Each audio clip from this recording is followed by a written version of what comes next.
Welcome to 9+ news. నేను రవిచంద్ర. తమిళనాడు రాజకీయాలు ఇప్పుడు సరికొత్త మలుపు తిరుగుతున్నాయి. నిన్న మొన్నటి దాకా బీజేపీలో క్రియాశీలక నాయకుడిగా ఉన్న అన్నామలై ఇప్పుడు సొంత కుంపటి పెట్టబోతున్నారా? అవును, కోయంబత్తూరు వీధుల్లో వెలిసిన పాంప్లెట్స్ చూస్తుంటే ఇప్పుడు ఇదే నిజం అనిపిస్తుంది. దళపతి విజయ్ పార్టీ ఇటీవల ఘన విజయం సాధించి ఏకంగా ముఖ్యమంత్రి కుర్చీలో కూర్చున్న సమీకరణాలు స్పీడ్గా మారుతున్నాయి. ఇన్నాళ్ళు మౌనంగా ఉన్న మాజీ పోలీస్ అధికారి ఇప్పుడు కాక్రోచ్ తరహాలో ఒక భారీ ఉద్యమానికి ప్లాన్ చేసినట్టుగా తెలుస్తుంది. నిర్భయమైన మనస్సుకు పరిమితులు ఉండవు అనే పదునైన మాటలతో ఆయన ఇమేజెస్ ఇప్పుడు విపరీతంగా వ్యాపిస్తున్నాయి. సరిగ్గా అన్నామలై పుట్టినరోజు ఈ నెల 4న దగ్గర పడుతున్న వేళ ఈ కొత్త హడావుడి అయితే మొదలైంది. కొత్త పార్టీ పెడుతున్నారంటూ వస్తున్న వార్తలు ఇప్పుడు కమలం శిబిరంలో గుబులు రేపుతున్నాయి. గత అసెంబ్లీ ఎన్నికల్లో పోటీకి దూరం కావడం, అన్నాడీఎంకేతో పొత్తు లాంటి వ్యవహారాలే ఈ తీవ్ర అసంతృప్తికి కారణంగా తెలుస్తుంది. నేటి తరం యువతను, ముఖ్యంగా నిరుద్యోగులను ఆకర్షించేలా ఒక భారీ కార్యాచరణ సిద్ధమవుతుందట. అసలు ఈ ఆకస్మిక ప్రణాళిక వెనుక ఉన్న ప్రధాన వ్యూహకర్త ఎవరు అనేది ఇప్పుడు పెద్ద ప్రశ్నగా మారింది.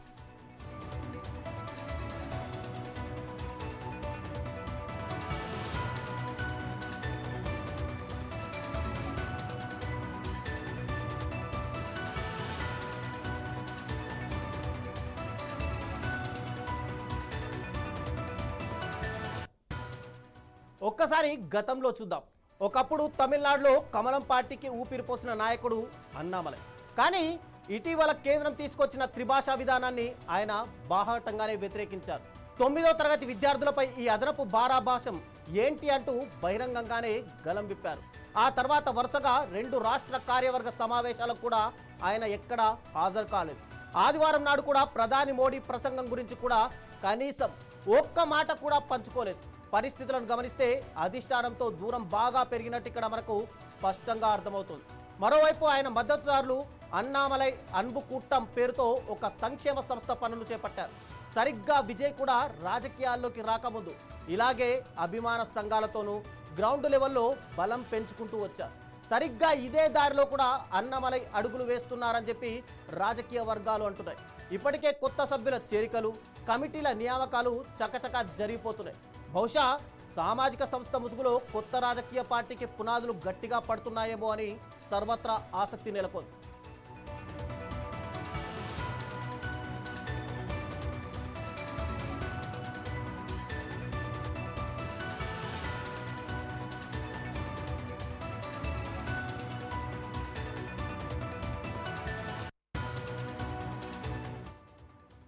ఈ రాజకీయ వేడికి మరింత ఆజ్యం పోసింది కాంగ్రెస్ నాయకుడు కార్తీ చిదంబరం చేసిన ఒక ప్రకటన మాత్రమే.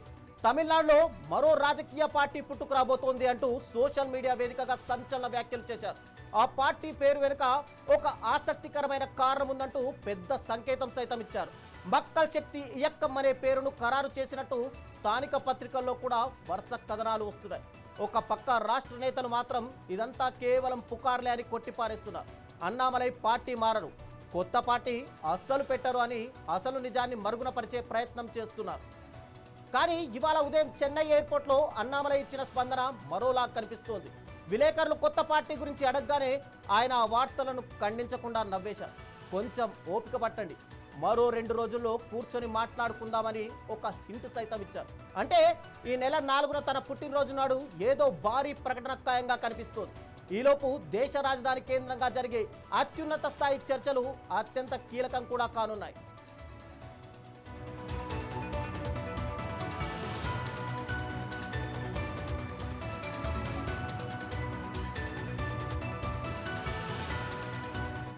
ఇప్పుడు అందరి దృష్టి ఢిల్లీ వైపే ఉంది. ఎందుకంటే అన్నామలై నేరుగా జాతీయ అధ్యక్షుడు నితిన్ నబీన్తో భేటీ కాబోతున్నారు. ఈ ఏడాది జనవరిలో పగ్గాలు చేపట్టిన నితిన్ నబీన్కు పార్టీ పరంగా ఎదురవుతున్న అతి తొలి పెద్ద సవాల్ ఇదే కావడం విశేషం. ఉన్నట్టుండి ఆయన్ని కలిసేందుకు ఎందుకు అత్యవసరంగా సమయం కోరినట్టు? రిజైన్ లెటర్ ఇవ్వడానికా, లేక తన డిమాండ్ సాధించుకోవడానికా? అసలు అధిష్టానం ఆయన్ను బుజ్జగిస్తుందా, లేదా ఈ పరిణామాలను పెద్దగా పట్టించుకోదా? ఒకవేళ ఆయన నిజంగానే బయటకు వస్తే తమిళనాడులో అది బీజేపీకి కోలుకోలేని దెబ్బే అవుతుంది. ఎందుకంటే అట్టడుగు స్థాయిలో యువత మద్దతు పుష్కలంగా ఉన్న నాయకుడు అన్నామలై. ఇంకో పక్క ముఖ్యమంత్రి విజయ్ ప్రజాదరణ కూడా రోజు రోజుకు అమాంతం పెరిగిపోతుంది. మరి ఈ పరిస్థితుల్లో అన్నామలై కొత్త పార్టీ పెడితే ఓట్లు ఎటు చీలుతాయి? ఆయన పాత పార్టీ ఓటు బ్యాంకును గండి కొడతారా, లేక డిఎంకే కూటమికి నష్టం చేస్తారా? రాబోయే 48 గంటల్లో ఈ టెన్షన్కు ఎండ్ కార్డ్ పడే అవకాశం స్పష్టంగా కనిపిస్తోంది.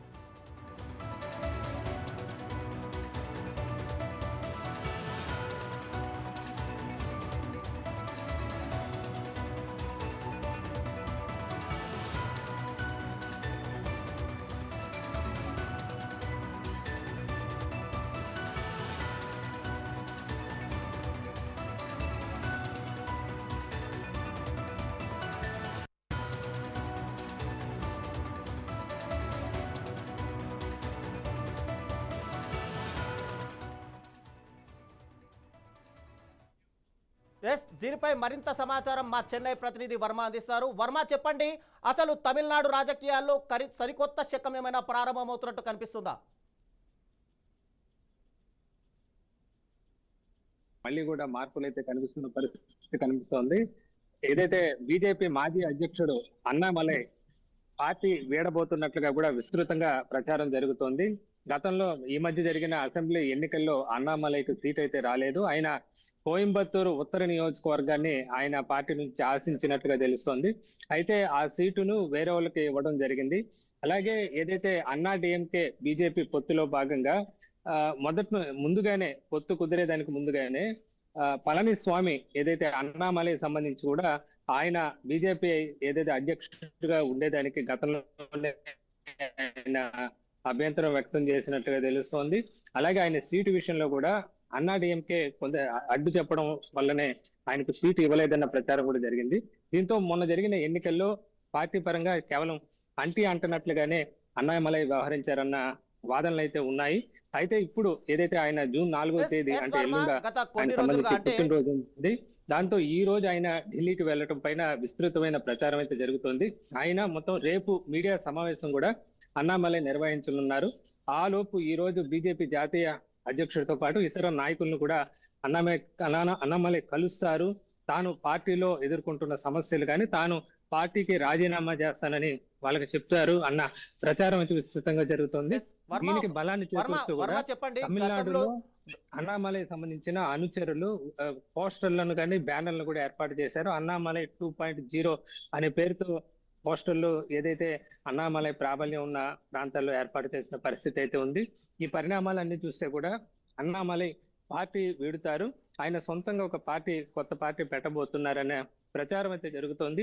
ఈ పార్టీకి సంబంధించి కూడా 2-3 పేర్లు అయితే విస్తృతంగా ప్రస్తుతం ప్రచారంలో ఉన్న పరిస్థితి అయితే ఉంది. ప్రస్తుతం తాజా రాజకీయాలు దృష్టిలో పెట్టుకొని బీజేపీ తనకు ప్రాధాన్యత ఇవ్వలేదన్న అభిప్రాయంతో అన్నామలై ఉన్నట్లుగా తెలుస్తుంది. ఎందుకంటే గతంలో 2000 సంవత్సరంలో ఆయన ఏదైతే కర్ణాటక ఐపీఎస్ క్యాడర్ గా ఉన్నారు, పార్టీ కోసమని ఆయన రాజీనామా చేసి తనకి ఇంకా ఉన్న సర్వీస్ను కూడా వదులుకొని బీజేపీలోకి రావడం జరిగింది. అయితే బీజేపీ వెంటనే అప్పట్లో ఆయన గుర్తించడం జరిగింది. ఒక్కసారిగా అన్నామలై పేరు తమిళనాడు బీజేపీలో విస్తృతంగా మారుమ్రోగింది. అయితే ఆ తర్వాత క్రమంగా పార్టీలో ఆయన ప్రాబల్యం తగ్గిపోయింది. గత 6 సంవత్సరాలుగా ఆయన పార్టీలో ఉన్నప్పటికీ కూడా దాదాపు 2 ఏళ్లుగా ఆయన పార్టీ పెద్దగా పట్టించుకోవడం లేదన్న ప్రచారం అయితే తమిళనాడు వ్యాప్తంగా అయితే జరుగుతోంది. ఇవన్నీ కూడా దృష్టిలో పెట్టుకొని తనకు ప్రాధాన్యత ఇవ్వకపోవడం పైన ఆయన తీవ్ర అసంతృప్తిగా ఉన్నట్లుగా తెలుస్తుంది. మరోవైపు దీనిపైన రెండో ప్రచారం కూడా జరుగుతుంది. ప్రస్తుతం అన్నామలై ఢిల్లీలో ఉన్న నేపథ్యంలో బీజేపీ అధిష్టానమే ఆయన్ని పిలిపించిందని ఒక ప్రచారం కూడా జరుగుతోంది. ఆయనకు ఒకవేళ ఇంకేదైనా పార్టీ సంబంధించిన పదవి కానీ, ఒకవేళ గత ఎన్నికల్లో బీజేపీ పెర్ఫార్మెన్స్ సరిగా లేకపోవడంతో మరోసారి అధ్యక్షుడిని మారుస్తారు. ఈసారి ఆయనకు ఇచ్చే ఆలోచనలో బీజేపీ ఉన్నట్టుగా ఒక ప్రచారం జరుగుతుంది. మరొకటి ఆయన ఏమన్నా మంత్రివర్గంలో కానీ ఇతర ఏదైనా పార్టీకి సంబంధించిన కేంద్ర స్థాయిలో కానీ ఇంకేమన్నా పదవి ఇస్తారా అన్న ప్రచారం కూడా జరుగుతుంది. మొత్తం మీద అన్నామలైకి సంబంధించి టాపిక్ అయితే తమిళనాడులో ఒక విస్తృతంగా గత 2 రోజులుగా వివిధ రకాల వదంతులు అయితే వ్యాపిస్తున్న పరిస్థితి అయితే ఉంది. ప్రస్తుతం ఆయన ఢిల్లీలో ఉండటం, రేపు ఆయన ప్రత్యేకంగా మీడియా సమావేశాన్ని నిర్వహిస్తానంటూ కూడా ఆయన వర్గాలు చెప్పటం, రేపు ఎల్లుండ ఆయన పుట్టినరోజు కావడంతో ఖచ్చితంగా పుట్టినరోజు ఆయన పార్టీని అనౌన్స్ చేస్తారు, ఆయన కొత్త పార్టీ పెట్టబోతున్నారు. ఏదైతే ప్రస్తుతం తమిళనాడులో సీనియర్ ఏదైతే పార్టీలు ఉన్నాయో పార్టీల ప్రాబల్యం తగ్గి యూత్ రాజకీయాలు మళ్ళీ మొదలైన నేపథ్యం, విజయ్ లాంటి ఒక యువకుడైన వ్యక్తి ప్రస్తుతం ఆయన పార్టీ అధికారంలో వచ్చి ముఖ్యమంత్రిగా ఉన్న నేపథ్యంలో తాను కూడా సొంతంగా పార్టీ పెట్టి ఏదైతే ప్రభుత్వ వ్యతిరేకతను ప్రజల్లోకి తీసుకువెళ్లాలన్న ఆలోచనలో, ఎందుకంటే బీజేపీ సంబంధించి కేవలం 27 స్థానాలు కేవలం ఒక చోట మాత్రమే ఆ పార్టీ గెలిచిన నేపథ్యంలో బీజేపీతో ఉంటే రాజకీయ భవిష్యత్తు ఇబ్బందికరంగా మారుతుందనే అభిప్రాయం కూడా ఆయనలో ఉన్నట్లు కూడా ఆయన వర్గీయులు చెప్తున్నారు. మొత్తం మీద రకరకాల ఊహాగానాలు అయితే ఉన్నాయి. దీనిపైన రేపు అన్నామలై మీడియా సమావేశం నిర్వహించనున్నారు. ఈ సమావేశంలో ఒక స్పష్టత అయితే వచ్చే అవకాశం ఉంది. ఒకవేళ పార్టీ పరంగా ఆయనకు గుర్తింపు ఇస్తే పార్టీలో కొనసాగుతారా, లేదా ఇప్పటికే ఆయన ఏమైనా నిర్ణయం తీసుకొని కొత్త పార్టీ పెట్టే ఆలోచనలో ఉన్నారనేది రేపు తెలిసే అవకాశం అయితే ఉంది విష్ణు గారు. ఎస్ వర్మ, ఒక్కసారి చెప్పండి. గతంలో ఏదైతే అన్నా డిఎంకోతో పొత్తుల విషయంలో మాత్రమే వ్యతిరేకత వచ్చింది, అందుకే అటు అన్నామలైని అధిష్టానం దూరంగా ఉంచింది. కానీ త్వరలో రాజ్యసభ సీట్లు పంపిణీ కాబట్టి దాంట్లో ఆంధ్రప్రదేశ్ నుండి రాజ్యసభ కేటాయించి ఆయనకు మంత్రివర్గంలోకి అవకాశం ఇస్తారు అని ఒక ప్రచారం జరిగింది. అంతే ప్రచారంలో ఇప్పుడు సడన్గా తెరపైకి మరొక కొత్త పార్టీ అంటూ రావడం ఎలాంటి సందేశం ఇస్తుంది? అయితే ఆయన పార్టీ గత కొంతకాలంగా ఆయన పార్టీలో ఇమ్మడలేకపోతున్నారన్న ప్రచారం విస్తృతంగా ఉంది. ఇప్పటికే ఏదైతే బీజేపీ భాగస్వామ్యం అయిన అన్నా డిఎంకేతో పైన కూడా అన్నా డిఎంకే నాయకులు కూడా ఈయన గతంలో కొన్ని చేసిన వ్యాఖ్యల పట్ల వాళ్ళు కూడా విముఖతతో ఉన్న నేపథ్యంలో ప్రస్తుతం బీజేపీ అలయన్స్ నుంచి ఆయన బయటపడాలని నిర్ణయించుకున్నట్లుగా తెలుస్తుంది. ఈ మధ్య కాలంలో అన్నామలై ఏదైతే 9వ తరగతి నుంచి త్రిభాష పెట్టాలన్న కేంద్ర నిర్ణయాన్ని కూడా ఆయన వ్యతిరేకిస్తూ కూడా ఎక్స్ లో ఒక పోస్ట్ పెట్టారు. అంటే కేంద్రం తీసుకున్న నిర్ణయాన్ని కూడా బీజేపీ లీడర్ గా ఉంటూ కూడా ఆయన వ్యతిరేకించడం కూడా ఒక రకమైన చర్చకు దారితీసింది. దీంతో తాజా పరిణామాలు చూస్తే ఆయన పార్టీ నుంచి బయటకు వస్తారనే ప్రచారం అయితే బలం చేకూరిందని చెప్పొచ్చు. అయితే ఈ మధ్య కాలంలో మీరు చెప్పినట్లుగా బీజేపీ సంబంధించి కూడా ఇతర రాష్ట్రాలతో ఏపీ కానీ మిగతా ఇతర రాష్ట్రాల్లో నుంచి కానీ ఆయనకు రాజ్యసభకు పంపించి తద్వారా మంత్రి పదవి కూడా ఇవ్వాలన్న ఒక అని ఆయన వర్గీయులు అయితే బలంగా కోరుకున్నట్టుగా కూడా తెలుస్తుంది. ప్రస్తుతం తాజా పరిణామాలు చూస్తే ఆ విషయంలో కూడా అన్నామలైకి ఆశాభంగం కలుగుతున్నట్లుగా మనం ప్రస్తుతం తాజా పరిణామాలు ఈ మధ్య జరుగుతున్న పరిస్థితుల ప్రకారంగా అయితే చెప్పుకోవచ్చు. మొత్తం మీద ప్రస్తుతం ఆయన ఢిల్లీలో ఈ రోజు ఎందుకున్నారు, ఒకవేళ రాజీనామా చేసే ఉద్దేశం ఉంటే బీజేపీ నాయకులను ఎందుకు కలుస్తున్నారు, ఒకవేళ ఈ 6 ఏళ్లు తనకు బీజేపీలో అటు అధ్యక్షుడిగా ఇతర పదవుల్లో అవకాశం ఇచ్చినందుకు కృతజ్ఞతగా ఆయన ఏమన్నా కలుస్తున్నారా, లేదా ఆ పార్టీకి అధిష్టానాన్ని చెప్పేసి ఆయన బయటపడి వేరే పార్టీ పెట్టాలని చూస్తున్నారా, లేదా అధిష్టానం ఏమైనా బుజ్జగించే ప్రయత్నాలు చేస్తున్నట్టుగా ఏమైనా కనిపిస్తుందా? అయితే సహజంగానే అయితే ఆయనకి సర్ది చెప్తున్నట్లుగా తెలుస్తుంది. భవిష్యత్తులో అవకాశాలు వచ్చే అవకాశం ఉంది. ఇంకా ఒకవేళ ఇప్పుడు రాజ్యసభ ఉన్నా లేకపోయినా కూడా మళ్ళీ 3 ఏళ్లలో పార్లమెంట్ ఎన్నికలు ఉన్నాయి. దానికి సంబంధించి కూడా ఆయనకు ఎంపీగా పోటీ చేసే అవకాశం ఉంది. ఇలా రకరకాల అవకాశాలు ఆయన ముందు పార్టీ అధిష్టానం పెట్టే అవకాశం అయితే ఉంది. అయితే వీటన్నిటికీ మరి ఒప్పుకుంటారా? తాజాగా బీజేపీలో ఏదైతే కేంద్ర పార్టీల పట్ల బీజేపీలో ప్రస్తుతం అక్కడ అటు తమిళనాడులో ప్రజల నుంచి వస్తున్న ఒక రకమైన వ్యతిరేకత కానీ ఇతర కారణాలు ఇవన్నీ చూసుకొని తాను బీజేపీలో కొనసాగితే, అంటే ఈ మధ్య కాలంలో కొన్ని చూసాం, కొన్నట్టు పార్టీలకు అతీతంగా వివిధ పార్టీలు అక్కడ ఒక బీజేపీ మినహా ఒక రకంగా అన్నా డిఎంకే కూడా ఏదైతే కేంద్రం తెస్తున్న కొన్ని కార్యక్రమాలను బహిరంగంగానే వ్యతిరేకించిన పరిస్థితి అయితే ఉంది. ఇవన్నీ పరిణామాలు చూసుకొని తమిళనాడులో ఈ స్థానిక సంబంధించిన సెంటిమెంట్ ను కూడా దృష్టిలో పెట్టుకొని కేంద్ర పార్టీలో ఉంటే తన రాజకీయ భవిష్యత్తు ఇబ్బందికరంగా మారే అవకాశం ఉన్న ఒక అభిప్రాయం అయితే ఆయనలో ఉన్నట్లుగా తెలుస్తుంది. ఎందుకంటే 6 ఏళ్లుగా బీజేపీకి సంబంధించి ఆయన ఎన్నో కార్యక్రమాలు అయితే చేపట్టారు. యూత్ లీడర్ గా కూడా ఎంతో పేరు కూడా తెచ్చుకున్నారు. అయినప్పటికీ కూడా పార్టీలో తనకు సరైన స్థానం లభించలేదు. ఒక రకంగా అధ్యక్ష పదవి నుంచి తనను దించేయడం ఒక రకంగా ఆయన అప్పట్లోనే అవమానకరంగా భావించారని కూడా ప్రచారం అయితే ఉంది. మొత్తం మీద ఎన్నికల వరకు ఆయన వేచి చూసే ధోరణితో ఉన్నట్లుగా చెప్తున్నారు. అయితే ఎన్నికలు అయిపోయిన నేపథ్యంలో ఆయన ఒక కీలక నిర్ణయం తీసుకునే అవకాశం అయితే కనిపిస్తుందని నేను వర్గీయులు చెప్తున్నారు. తమిళనాడులో కొత్త ప్రభుత్వం ఏర్పడి కేవలం 4 రోజులు మాత్రమే గడిచిపోయింది. ఇలాంటి సమయంలో కొత్త పార్టీతో అన్నామలై నెట్టుకు రాగలరనిపిస్తుందా? అంటే అన్నామలై సంబంధించి కూడా ప్రస్తుతం ఆయన బీజేపీలో ఉన్నప్పటికీ కూడా ఆయనకు పెద్దగా లాభం లేదు, రాజకీయ పరంగా ఇబ్బంది తప్ప పెద్దగా ఆయనకు వచ్చే అవకాశాలు కూడా కనబడట్లేదని చెప్పి ఆయన వర్గీయులు చెప్తున్నారు. ఎందుకంటే అటు ఏదైనా బీజేపీ అది సంబంధించి భాగస్వామి పార్టీలు అన్నాడీఎంకే లాంటి ఆ నాయకులు ఆయన తీరును వ్యతిరేకిస్తున్నారు. బీజేపీలో కూడా సీనియర్ నాయకులు మరికొందరు నాయకులు ఏదైతే బహిరంగంగానే ఈయన సంబంధించి వ్యతిరేకిస్తున్నట్లుగా ప్రచారం అయితే జరుగుతోంది.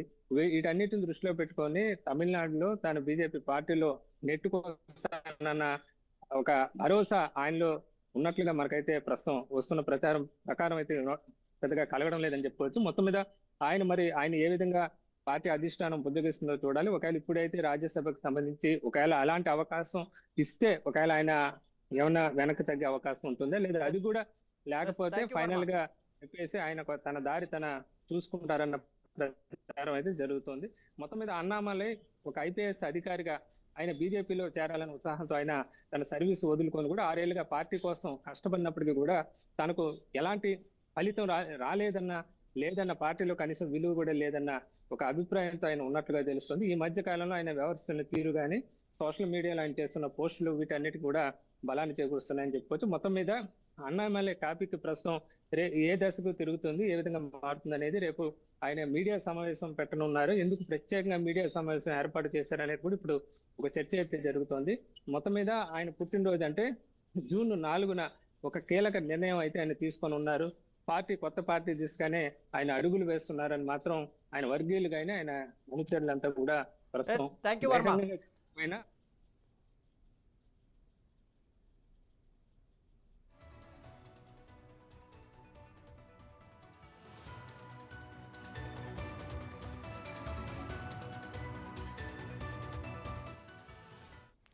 మొత్తానికి తమిళ రాజకీయ చదరంగంలో ఇది ఎవరు ఊహించని పరిణామంగా కనిపిస్తుంది.